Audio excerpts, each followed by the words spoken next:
Subscribe to Mufti Tariq Online and press the bell icon for more videos. السلام علیکم ورحمۃ اللہ۔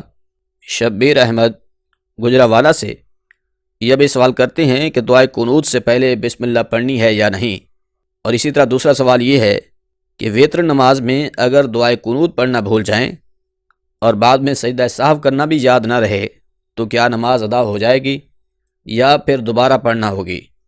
Please رہنمائی کر دیں۔ بھائی نے بہت اچھے سوالات کیے ہیں۔ دیکھیے، وتر کی نماز کے حوالے سے ہی یہ دونوں سوالات ہیں۔ ایک تو یہ ہے کہ دعائے قنوت سے پہلے بسم اللہ پڑھنی ہے یا نہیں، دوسرا سوال یہ ہے کہ دعائے قنوت پڑھنا بھول جائیں اور آخر میں سجدہ سہو کرنا بھی یاد نہ رہے تو نماز درست ادا ہو جائے گی یا نہیں۔ اب جہاں تک پہلے سوال کی بات ہے کہ کیا دعائے قنوت سے پہلے بسم اللہ پڑھیں گے یا نہیں، اس کا جواب یہ ہے کہ دعائے قنوت سے پہلے بسم اللہ نہیں پڑھنی۔ نماز میں بسم اللہ سورۃ فاتحہ سے پہلے اور پھر جب کوئی دوسری سورت ہم شروع سے پڑھ رہے ہوں، جس طرح کہ سورۃ الکوثر ہوگی، سورۃ الاخلاص ہے، تو اس سے پہلے بسم اللہ پڑھنا جو ہے یہ سنت ہے۔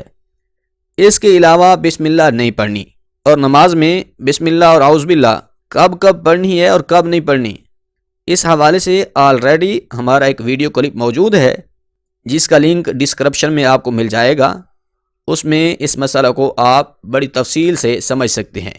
لہٰذا دعائے قنوت سے پہلے بسم اللہ نہیں پڑھنی۔ اور جو دوسرا سوال تھا کہ اگر دعائے قنوت پڑھنا بھول گئے تو نماز ادا ہوگی یا نہیں، تو اس حوالے سے یہ سمجھیے، اب دعائے قنوت پڑھنا کیونکہ واجب تھا، اب واجب جو چھوٹ گیا ہے تو واجب کے چھوٹ جانے پر سجدہ سہو کرنا لازم آتا ہے، اور پھر آخر میں سجدہ سہو کرنا بھی ذہن میں نہ رہا، وہ بھی بھول گئے اور سلام پھیر دیا، تو اب کیا کریں؟ تو دیکھیے، اس حوالے سے یہ سمجھ لیجئے، اگر آپ نے سلام پھیر دیا ہے، سجدہ سہو آپ پر واجب تھا لیکن آپ نے دونوں طرف سلام پھیر دیا، اب سلام کے پھیر لینے کے بعد اگر تو آپ نے کوئی ایسا عمل نہیں کیا کہ جس سے نماز فاسد ہو جاتی ہے، یعنی کسی سے بات چیت نہیں کی، اٹھ کر ادھر ادھر چلے پھرے نہیں، کوئی چیز کھائی پی بھی نہیں ہے، تو پھر فوراً آپ اللہ اکبر کہہ کر 2 سجدے کر لیں۔ سجدے مکمل کرنے کے بعد اٹھ کر اتحیات کی شکل میں بیٹھ جائیں، اتحیات پڑھیں، درود شریف اور دعا پڑھ کر دائیں بائیں سلام پھیر لیں۔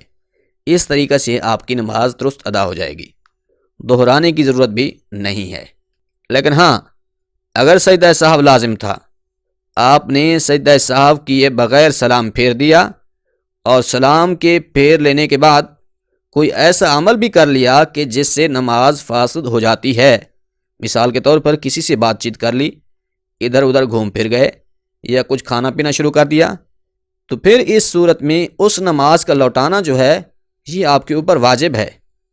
آپ کی وہ نماز واجب الاعادہ ہے، اس نماز کو دوبارہ پڑھنا آپ کے لیے ضروری ہے۔ تو امید ہے بات سمجھ آ گئی ہوگی۔ اللہ کریم عمل کرنے کی توفیق بخشے، آمین۔